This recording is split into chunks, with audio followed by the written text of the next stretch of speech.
pessoal, tudo bem? É um prazer ver vocês aqui novamente.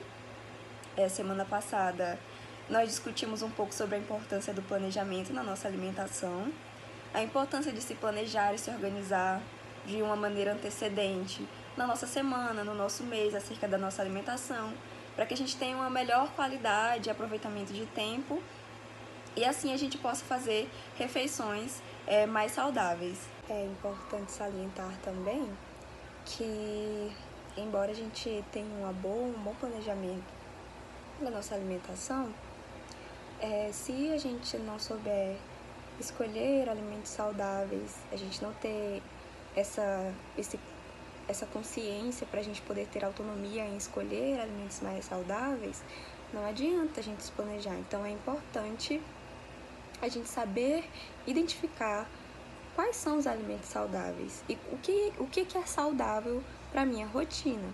Então a gente trouxe essa discussão hoje de discutir um pouco sobre os tipos de processamento de alimentos. Então hoje nós iremos falar sobre a classificação do processamento de alimentos. Pode parecer complicado de entender, mas não é. A gente vai dar uns exemplos agora.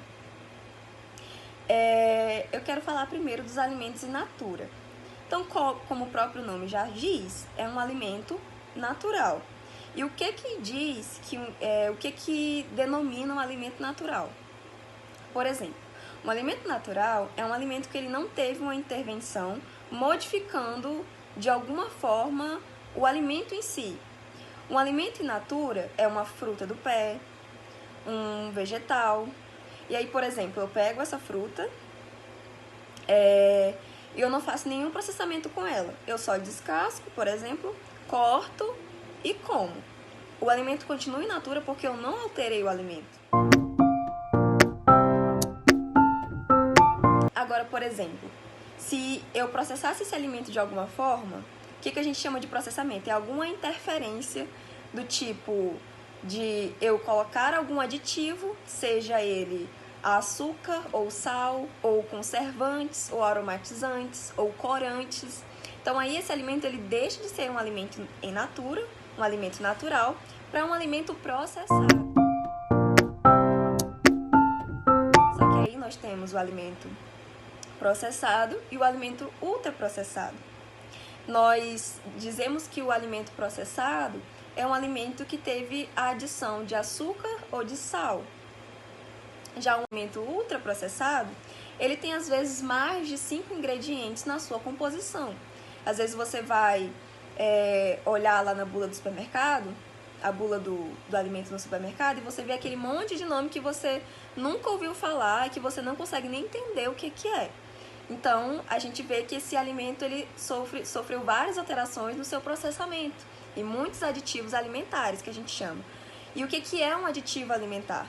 O aditivo alimentar é uma substância que a gente adiciona ao alimento que ele não tem uma propriedade de nutrir. Às vezes é de conservar, às vezes é de mudar a cor, de mudar o aspecto, o aroma, mas ele não tem a função de nutrir. Então, a gente chama isso de um aditivo alimentar. Se eu adicionasse, por exemplo, uma vitamina não é um aditivo alimentar, porque uma vitamina ela tem a função de nutrir.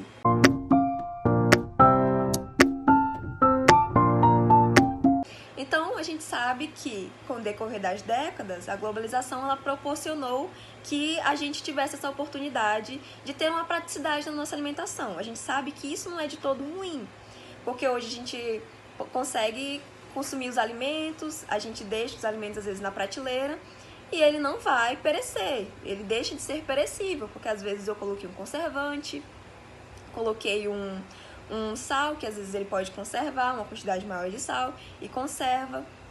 Mas ali tá trazendo uma praticidade. Mas com tudo isso que eu falei, qual é a importância de eu reconhecer, eu conseguir reconhecer o nível de processamento dos alimentos?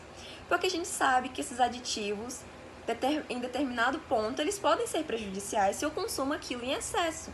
E aí pode surgir doenças, principalmente doenças crônicas não transmissíveis. Quais são elas? Hipertensão, diabetes, aumento do risco de obesidade, dislipidemia, que é o colesterol alto, que é a gordura do sangue, que a gente chama, né? Então eu queria trazer essa reflexão para que a gente pudesse parar para pensar nas consequências que esses alimentos eles geram na nossa saúde e qual a importância das vezes a gente preferir alimentos o mais natural possível. Se eu tenho, por exemplo,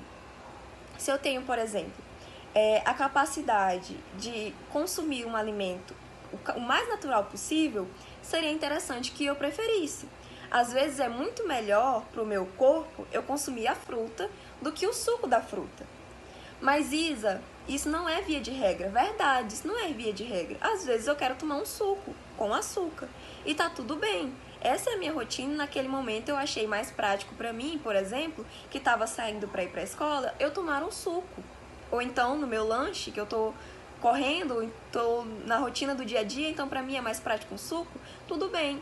Mas se eu tenho a oportunidade, e a gente lembra lá do planejamento alimentar, de eu me preparar um pouco antes, de lá preparar o alimento, cortar, descascar, já deixar pronto, porque eu sei que em determinado momento do meu dia eu vou fazer alguma refeição e eu já sei que quanto mais natural o alimento eu escolher, mais benefício eu vou ter para o meu corpo, para a minha saúde, tanto agora quanto nos próximos anos, no meu futuro, eu vou preferir aquele alimento mais natural possível.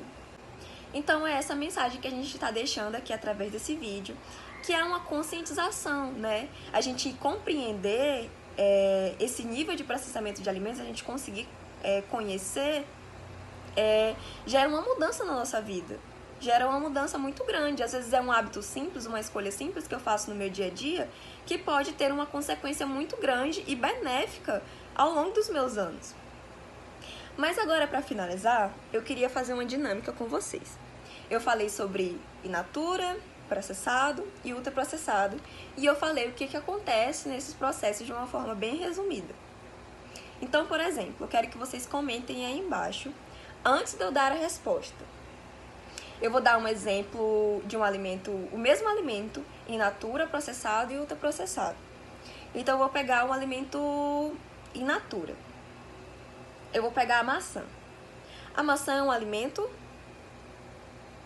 Vocês respondam aí embaixo.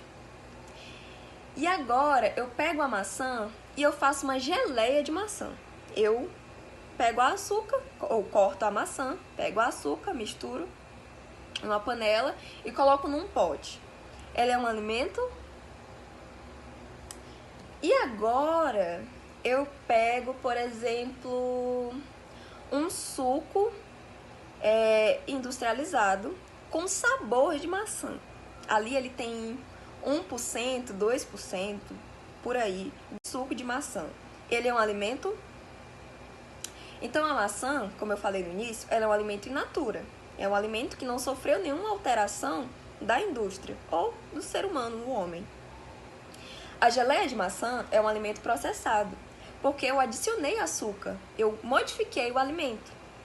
Já aquele suco industrializado de maçã, daquela marca de caixinha, que a gente sabe, é um alimento ultraprocessado. Ali ele não tem nem a fruta, ele tem 2% do suco de fruta e vários aditivos alimentares. Aromatizantes, conservantes, tudo isso que faz eles durarem muito mais na nossa prateleira.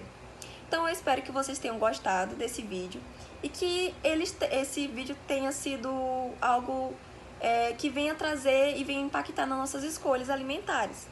Foi um prazer ter uma conversa com vocês. Eu espero que vocês deixem aí nos comentários o que vocês costumam comer no dia a dia, se vocês acertaram as perguntas que eu fiz. E até a próxima, até o próximo vídeo. Eu espero que esses vídeos tenham acrescentado algo com vocês, que vocês estejam gostando dessa dinâmica e desse projeto de extensão. E é isso, até a próxima.